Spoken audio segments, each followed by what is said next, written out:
Good morning అండి. మేమైతే బాగోలేదండి ప్రస్తుతానికి. మొత్తం మునిగిపోయినాయి కదండి. వీడియో పెట్టాను. మా చెల్లికి ఆపరేషన్ అయిందండి, కాలు ఇరిగింది.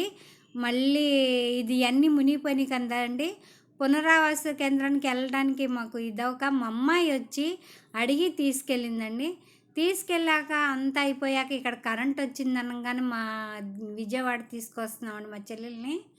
మా మనవడు, మా ఆయన, నేను కారులో మా చెల్లెల్ని తీసుకొస్తున్నామండి. అదిగోండి మా చెల్లెలు అండి, చూడండి హాయ్ చెప్తుందండి మీకు.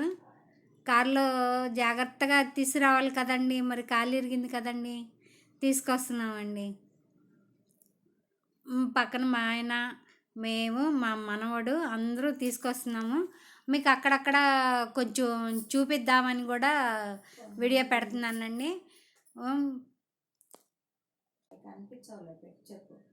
పొన్నూరులో ఆంజనేయ స్వామి గుడి అండి. ఇదిగోండి పొన్నూరులో ఆంజనేయ స్వామి గుడిని పెట్టాము. అలాగే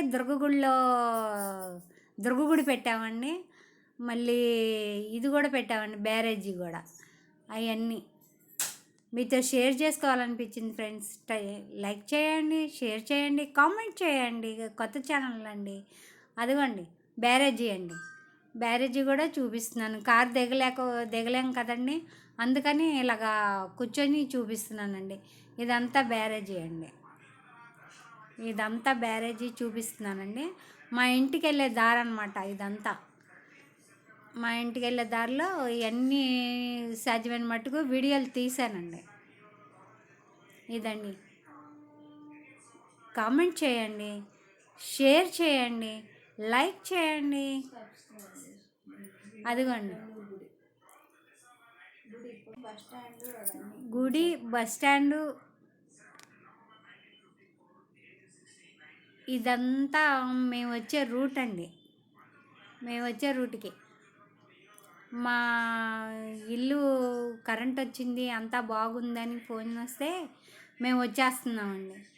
ఇదిగోండి గుడి, పొన్నూరు గుడి అండి. ఇది ఆంజనేయ స్వామి గుడి అండి, పొన్నూరుది. ఇదంతా మీకు చూపించేదంతా ఆంజనేయ స్వామి గుడి అండి, పొన్నూరు. ఈ వీడియో దిగలేను కదండి, అందుకని నా కాలు బాగోక దిగలేక మీకు కూర్చొని కారులో స్లోగా డ్రైవ్ చేస్తుంటే మా మనవడు ఇలా చూపిస్తున్నాను.